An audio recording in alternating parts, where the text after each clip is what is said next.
Welcome to The Explainer. So, in early 2026, a long-simmering crisis in the Caribbean just boiled over. Now, the official story you'll hear is all about a war on drugs and terror.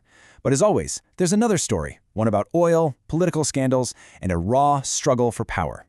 So what's really going on? Okay, let's dive into this.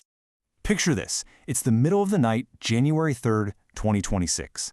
Suddenly, the sky over Caracas, Venezuela's capital, just lights up with explosions.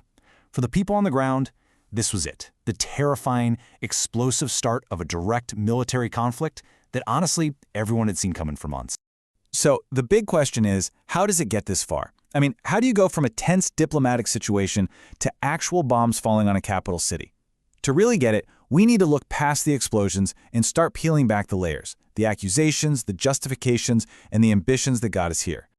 All right, let's start with the official story, the one coming out of Washington. The public reason for all of this military action? Well, it's framed as a totally necessary, almost righteous fight against a criminal state that's a direct threat to American security. And right at the very heart of the U.S. argument is this group, the Cartel of the Suns.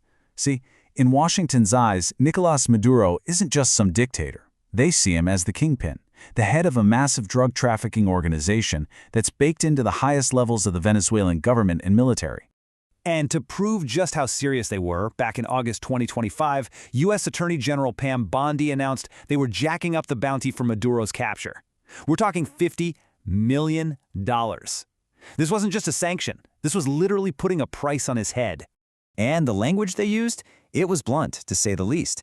The administration was painting this picture of Maduro as one of the world's biggest drug lords, a guy who posed a direct threat to the U.S. by using terrorist groups to flood the country with cocaine and deadly fentanyl. So when you boil it all down, the official story is this. The military action is a mission with a few key goals. It's about stopping the drugs, it's about cutting Venezuela's alleged ties to groups like Iran and Hezbollah, and, ultimately, it's about bringing back democracy to a country they say is being run by a totally fraudulent criminal government. But, in geopolitics, the official story is almost never the only story. And if you listen to critics and to the Venezuelan government itself, you'll hear a completely different set of reasons for this conflict. Reasons that have a lot more to do with economic interests and, political crises back home. And here you can see the two competing realities, side by side. Is this basically a police action against a narco-state, or is it a calculated power play to grab economic assets and, maybe, distract everyone from problems at home? Now, a huge piece of this alternative story is, you guessed it, oil. The Trump administration has consistently talked about Venezuela's past decision to nationalize its oil industry not as a choice made by a sovereign country, but as a straight-up theft of American assets. And that kind of language, well, it sets the stage for trying to get it back. And then there are the other supposed motives, which have basically nothing to do with Venezuela at all, and everything to do with politics in the U.S. There's the classic Wag the Dog theory, that this whole crisis was ramped up to distract the public from the Jeffrey Epstein scandal. Another idea is that it's a way for the president to grab more control over the Pentagon, cutting Congress out of the loop. And, Maduro's government is all over this narrative. They've publicly said that this whole narco-terrorism thing is just a smokescreen, a political stunt designed to bury a scandal that could seriously threaten the U.S. presidency. Okay, so we have the official story, and we have the hidden story. Now let's look at the timeline and see how this whole mess of words and motives spiraled into actual military deployments and, eventually war. The military buildup was, well, it was huge, and it was fast. By November of 2025, the U.S. had moved around 15,000 troops into the Caribbean. Let's be clear, that is a force way, way bigger than what you'd need for just patrolling for drug boats.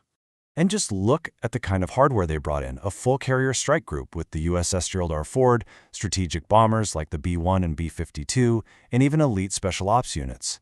This was never a simple Coast Guard operation. This was a force built for a major, major conflict. The escalation just happened step by step. It started with financial pressure in August, that big bounty. Then, a month later came the first strikes on so-called drug boats. By October, secret CIA ops got the green light. In November, they gave it a name, Operation Southern Spear. And then, in December, a full naval blockade, which, by the way, is an act of war. That led directly to the airstrikes in January. So we're left with a conflict that is anything but simple. It's this tangled web of public reason, strategic interests, and some pretty intense political games. Honestly, the story you believe really depends on which of these motives you think is the most powerful. It really all comes down to three competing arguments. Was this about national security, a real effort to stop a dangerous criminal state? Was it about economics, getting back those valuable oil assets? Or was it a cynical political move using a war abroad to solve a huge problem back home? So what's the real story? Is this, as the official line goes, just a police raid to take down a drug lord, or is it something else? Is it like trying to put out a massive fire in your own house, an internal scandal, by starting an even bigger fire on your neighbor's lawn? This crisis really forces us to ask a question that we see again and again in history. When the drums of war start beating, who's actually calling the tune? The answer is almost never simple.